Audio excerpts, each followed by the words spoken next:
Diz assim o Senhor, Evangelho de Lucas, capítulo 7, versículo 11.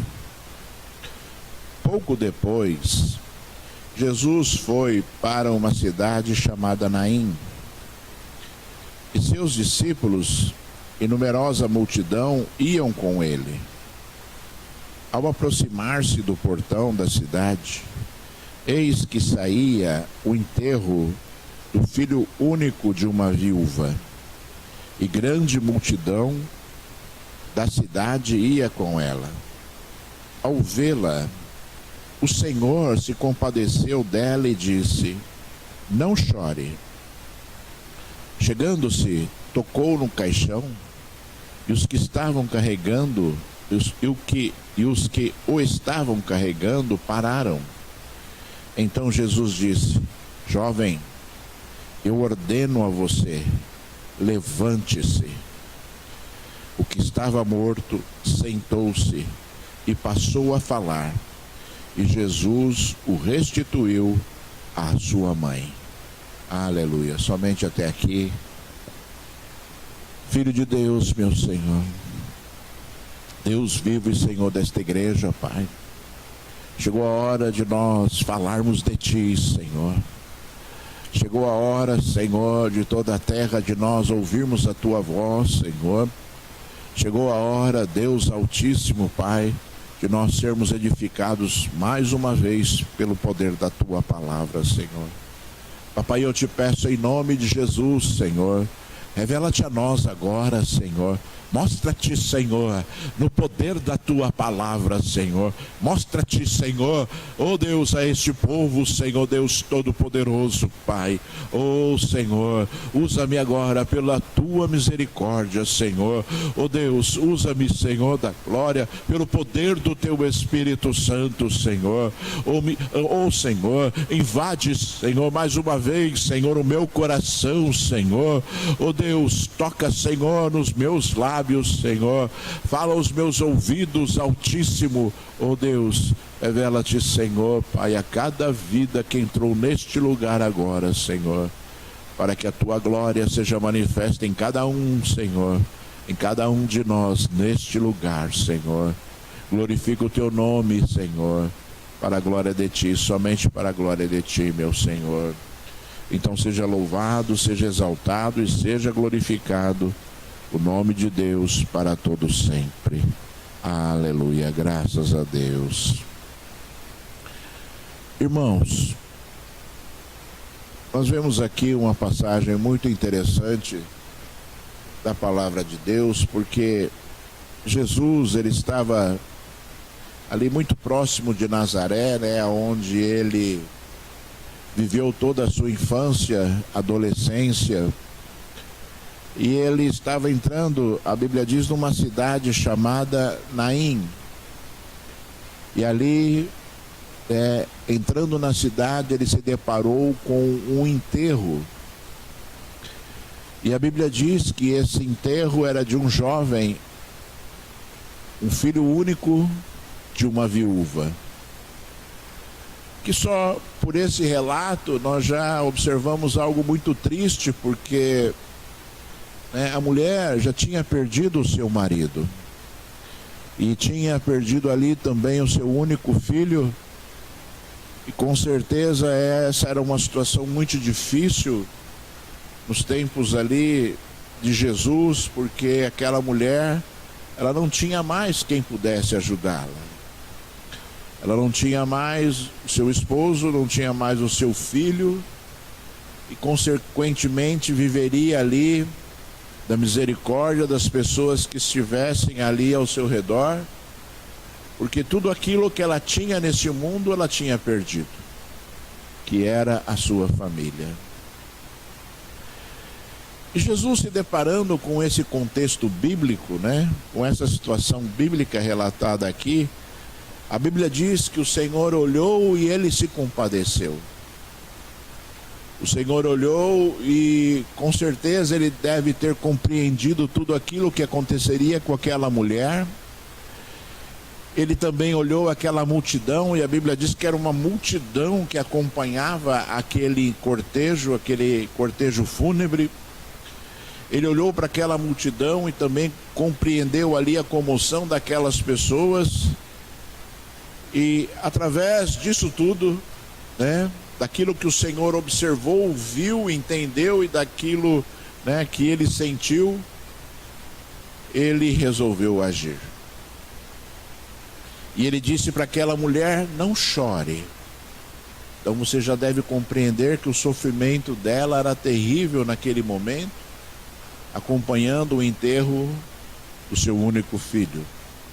E nós devemos entender, irmãos, que naquela época, a Bíblia aqui, nessa versão bíblica, diz que, né, aquele homem estava ali num cortejo, num caixão, e nós devemos compreender que, né, os cortejos fúnebres daquela época, eles aconteciam numa espécie de prancha, né? Então o cadáver ele ficava ao ar livre, todo enrolado ali em faixas, conforme o Senhor Jesus, conforme quando o Senhor Jesus morreu, fizeram com ele, o enrolaram em faixas, com lençóis e lenços, e aquele homem andava daquela forma, ou seja, com seu corpo exposto, todo enrolado, ali pronto para ir ali para o seu destino final neste mundo, que era um túmulo, um lugar onde ele deveria permanecer perpetuamente. E é interessante, irmãos, eu gostaria de chamar a tua atenção para algo muito importante, porque raramente, se nós olharmos os evangelhos, raramente o Senhor Jesus ele agiu por conta própria. Raramente o Senhor Jesus foi motivado a agir por conta própria, né? O Senhor Jesus normalmente agia, né, baseado num pedido, baseado num clamor, numa busca, né? Quantos milagres Jesus fez de pessoas que vinham ao seu encontro e pediam que o Senhor Jesus fizesse um milagre, os curasse, os libertasse, né? Quantas coisas aconteceram, foram relatadas na Bíblia, Jesus sendo motivado por um pedido, por um clamor. E é por isso que nós temos que clamar, e é por isso que nós temos que buscar aquilo que nós necessitamos de Deus, porque embora Deus conheça a sua vida, porque embora Deus conheça as suas necessidades, Ele está interessado que você o busque, que você apresente a sua fé, que você apresente a Ele, né, o seu pedido para que Ele possa ser motivado, talvez por uma oração, talvez por um clamor que toque verdadeiramente o coração de Deus. E é lógico, irmãos, que tocar o coração de Deus não é algo simples que a gente faz de qualquer jeito. Você se lembra de alguns relatos bíblicos que, né, algumas pessoas conseguiram tocar no coração de Jesus e outras não, né? Para nós citarmos apenas um exemplo,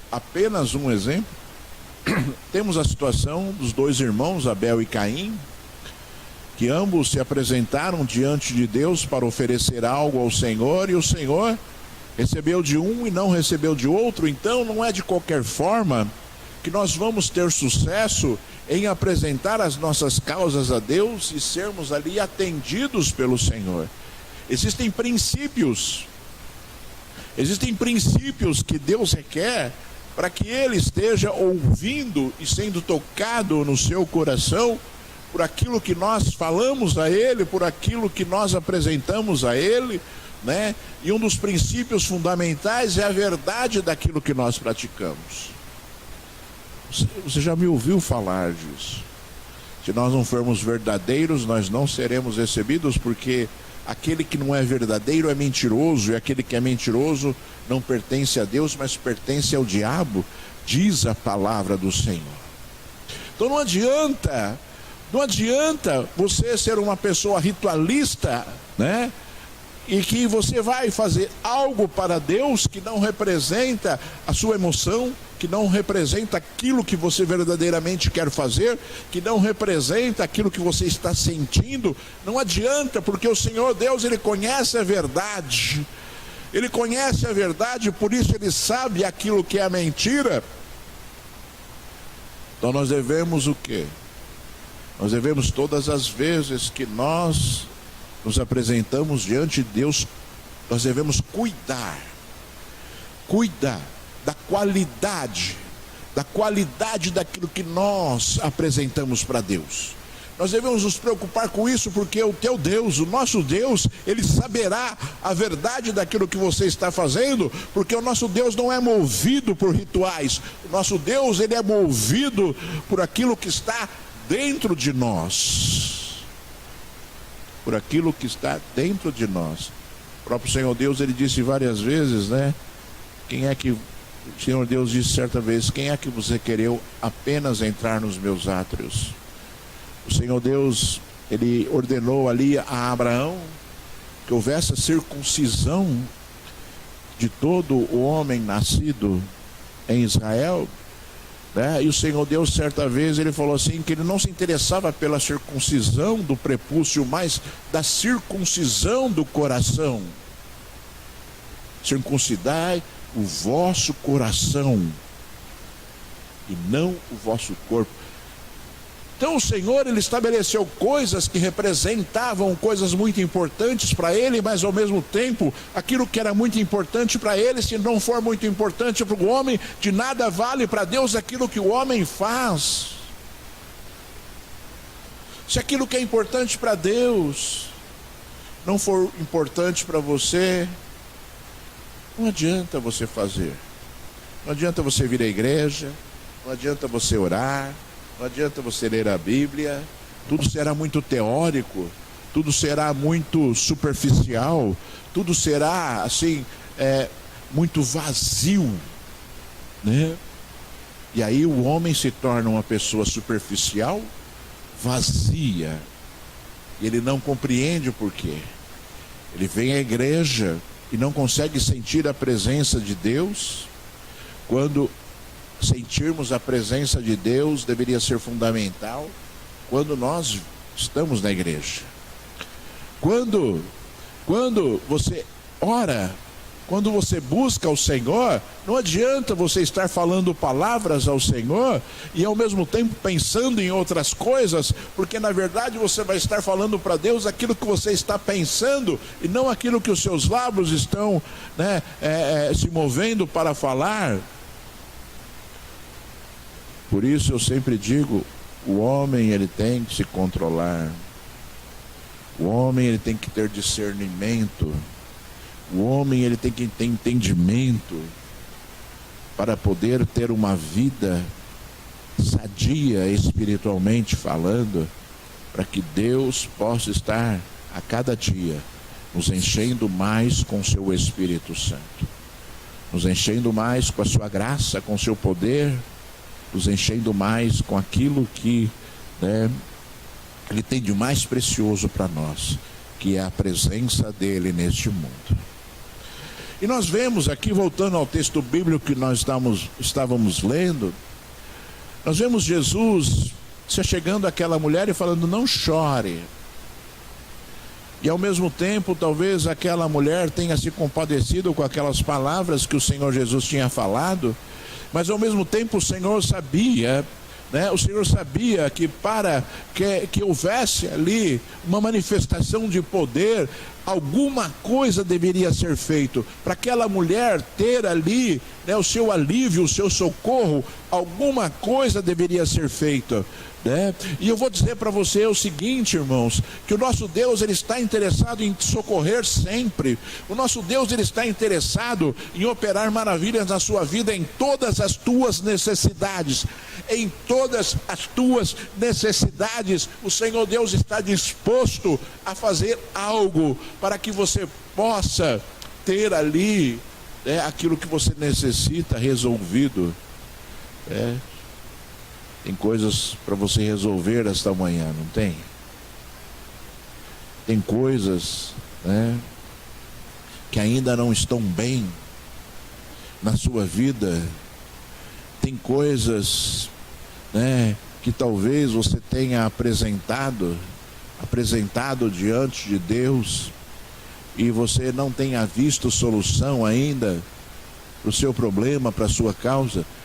Tem situações na sua vida que talvez você precise né, da providência de Deus, da providência do Senhor, né? E a primeira coisa que você deve fazer é buscar ao Senhor, é clamar ao Senhor, é apresentar a tua causa diante de Deus. Não se conforme, não pare de orar, não pare de falar com o Senhor, não pare de apresentar a tua causa a Deus. Eu sempre falo assim, né, que, né, nós devemos buscar ao Senhor. O Senhor nos ensinou que nós devemos buscar a Ele e clamar a Ele por aquilo que nós necessitamos.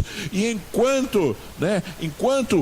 a bênção de Deus não vem, nós devemos clamar, né? Ou então até o dia que o Senhor falar assim: eu vou fazer.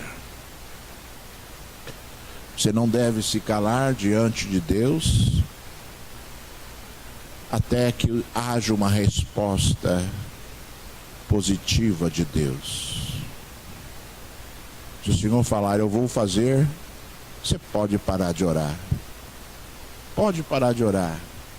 Porque o Senhor vai falar: eu já não falei.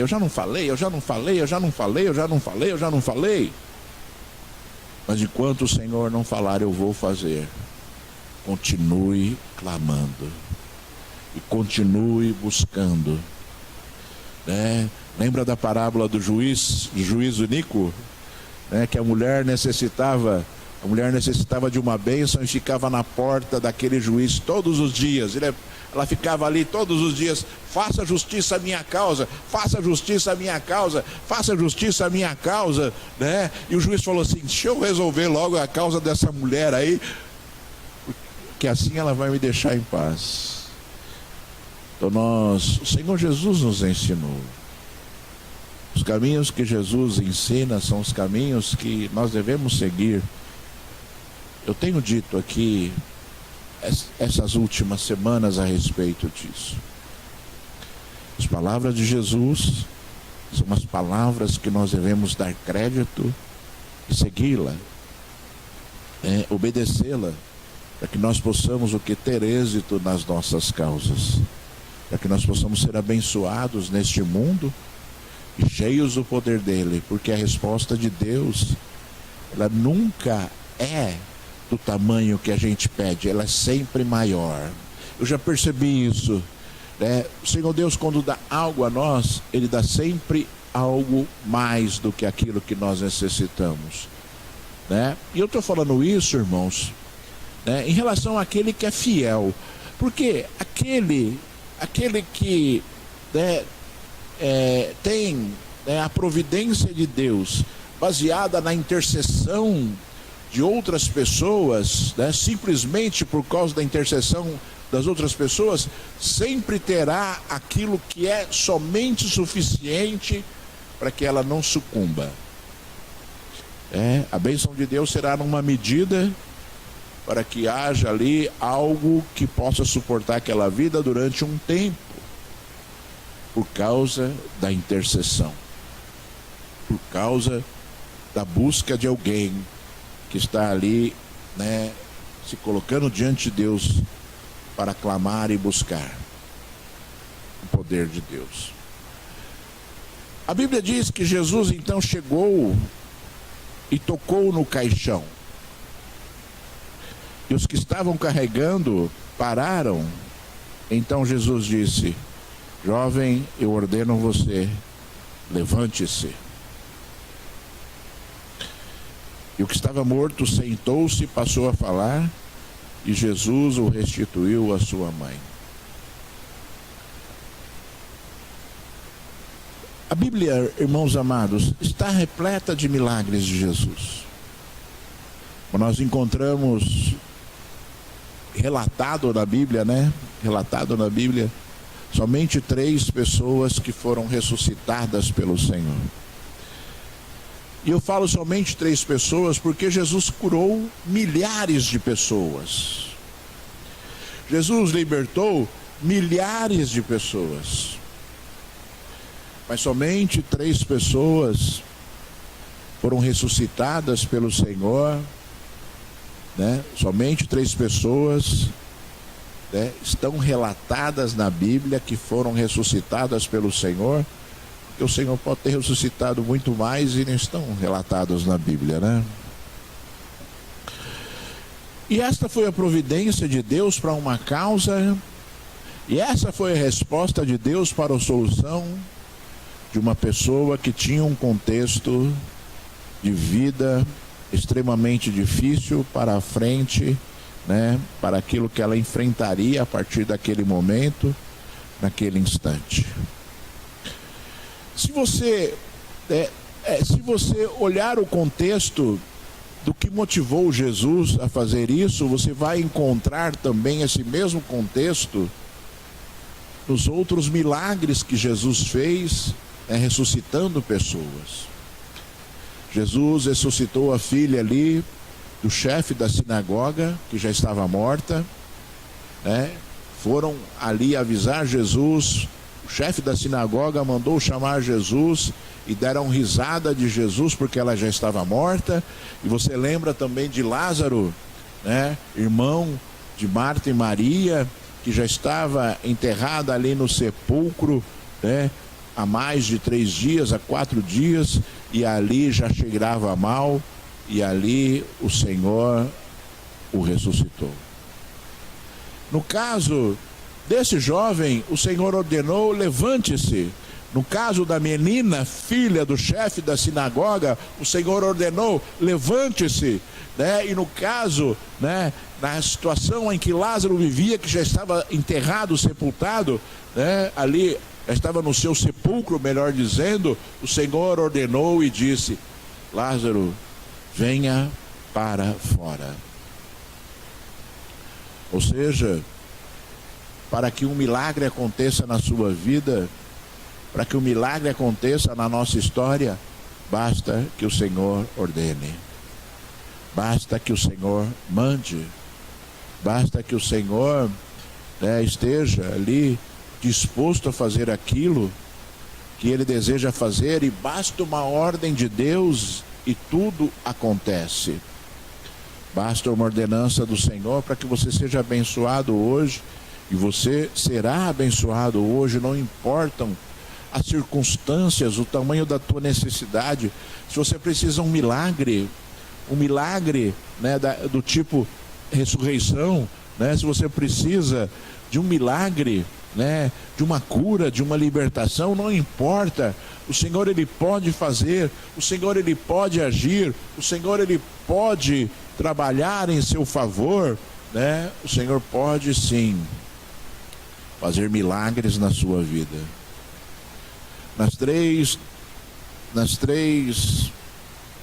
ocasiões em que Jesus ressuscitou uma pessoa, a Bíblia diz que Jesus se comoveu, e se comoveu muito.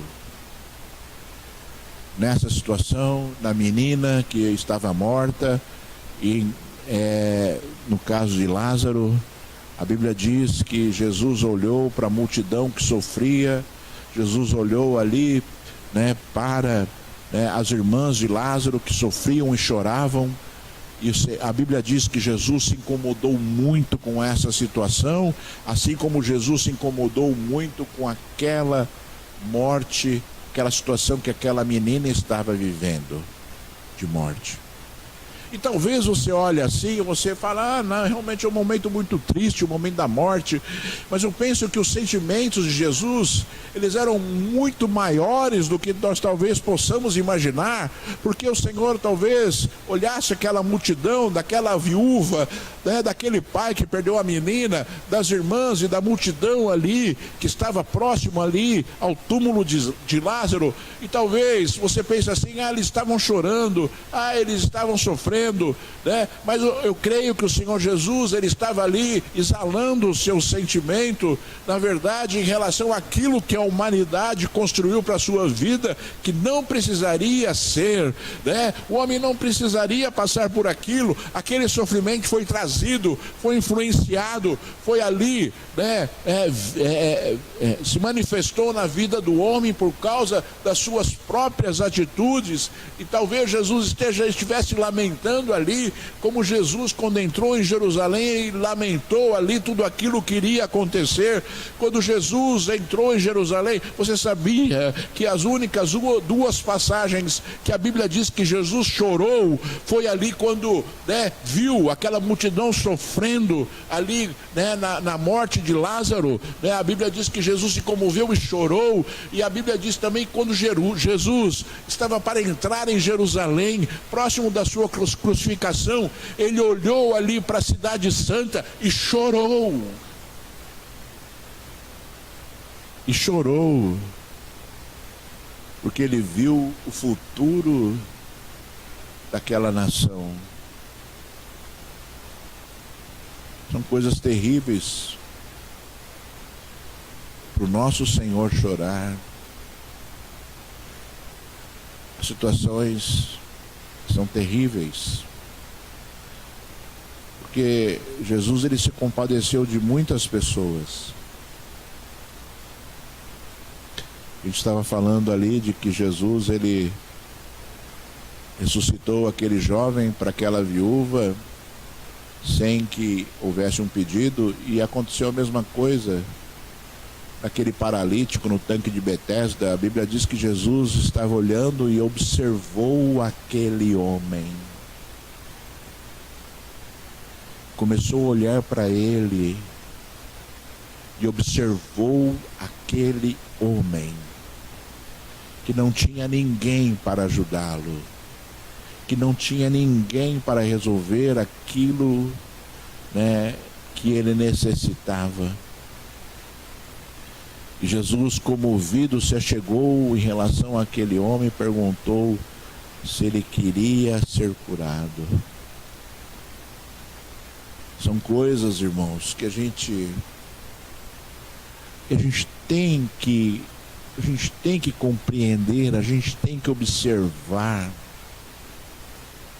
porque no impossível da sua vida o Senhor vai agir. Quando você não puder agir, o Senhor vai agir. Quando você não puder fazer nada, Deus vai fazer. E não fazer nada, irmãos, não significa que você não precise buscar. E não fazer nada não significa que você não consegue resolver. Porque nós, comumente, não vamos conseguir resolver coisas na nossa vida. Primeiro, você tem que compreender o seguinte, que se nós formos olhar, né, como verdadeiramente é o mundo espiritual, nós vamos concluir, né, que nós somos completamente dependentes de Jesus. E se cumpre a palavra de Jesus quando ele disse assim: sem mim vocês nada podem fazer. E é verdade, irmãos, porque aquilo que nós podemos fazer com a nossa força, se nós não tivermos força, nós não vamos fazer, porque a nossa força vem de Deus. Se nós não tivermos sabedoria para fazer determinadas coisas, nós não vamos conseguir fazer, porque a nossa sabedoria tem que vir de Deus. Portanto, quando nós podemos fazer algo por determinadas situações na nossa vida, já foi algo que Deus nos deu, já foi uma providência de Deus para que nós pudéssemos resolver, para que nós pudéssemos fazer. Quantas vezes você já recebeu algo de Deus para que você possa conquistar algo que Deus deseja que você tenha.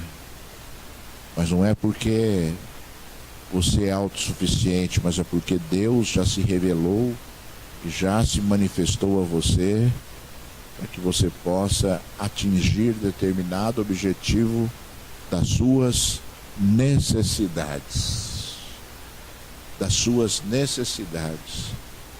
Portanto, aquilo que você tem que fazer, você tem que fazer. Portanto, aquilo que você pode fazer, você tem que fazer.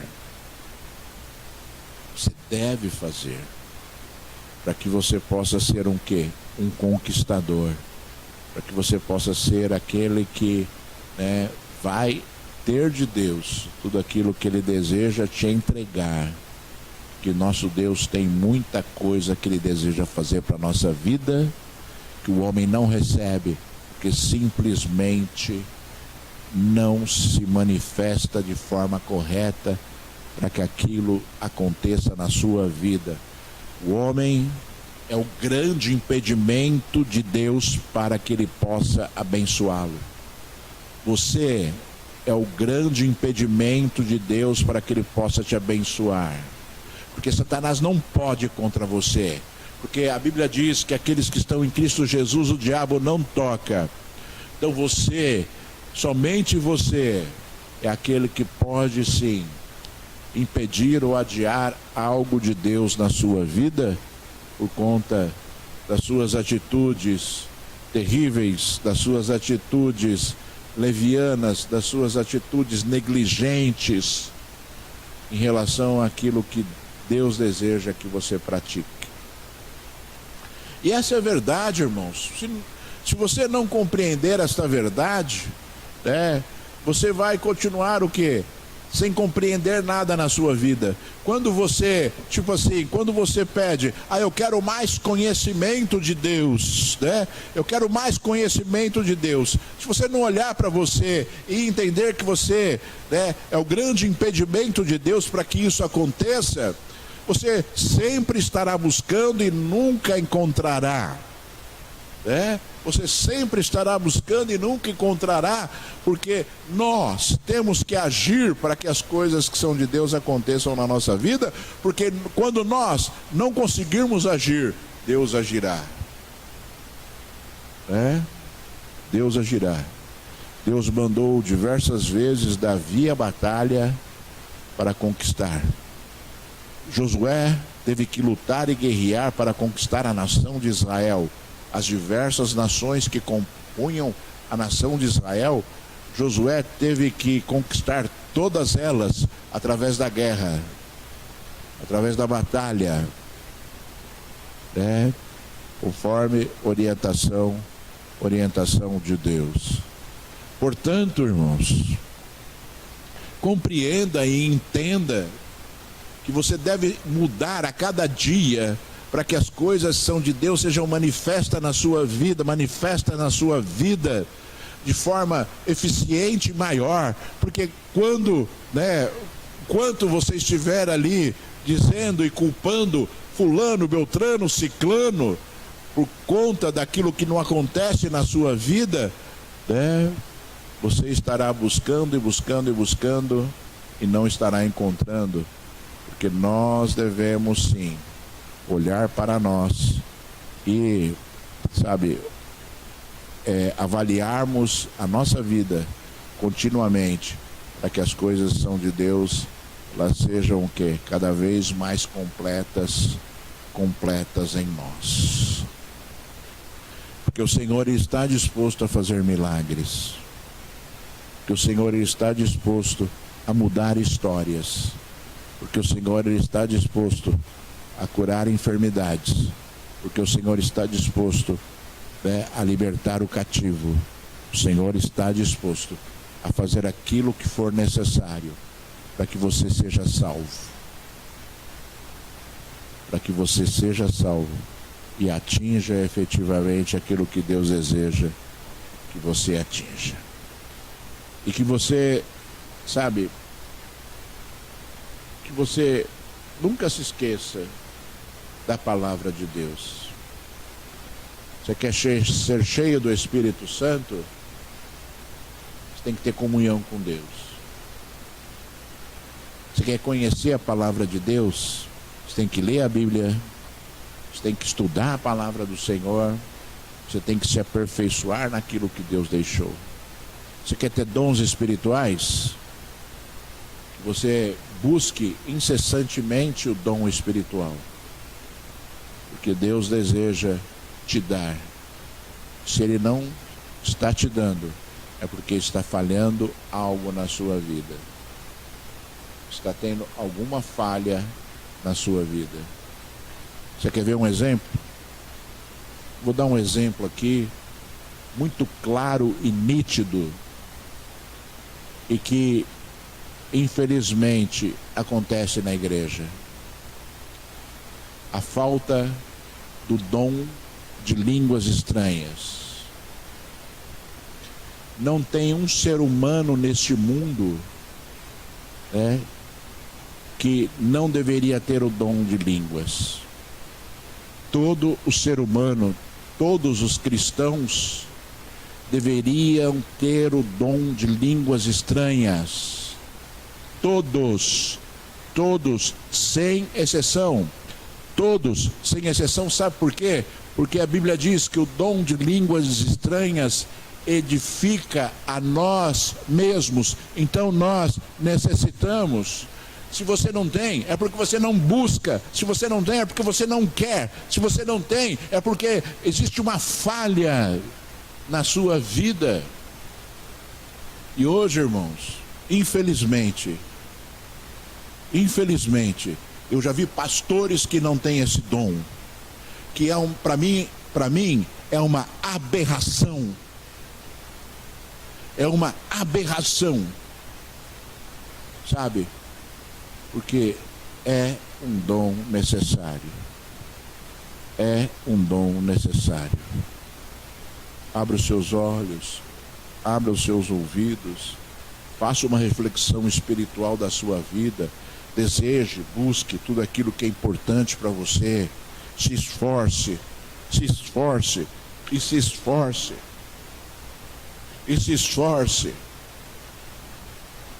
que Deus, Ele deseja te conceder tudo aquilo que Ele deixou disponível para a humanidade. Deus deseja fazer esta obra. Que você deseje também que essa obra seja feita na sua vida e que você busque incessantemente tudo aquilo que Deus te deixou, para que você seja uma pessoa cheia do Espírito Santo. Eu vou orar por você, fique de pé. Aleluia.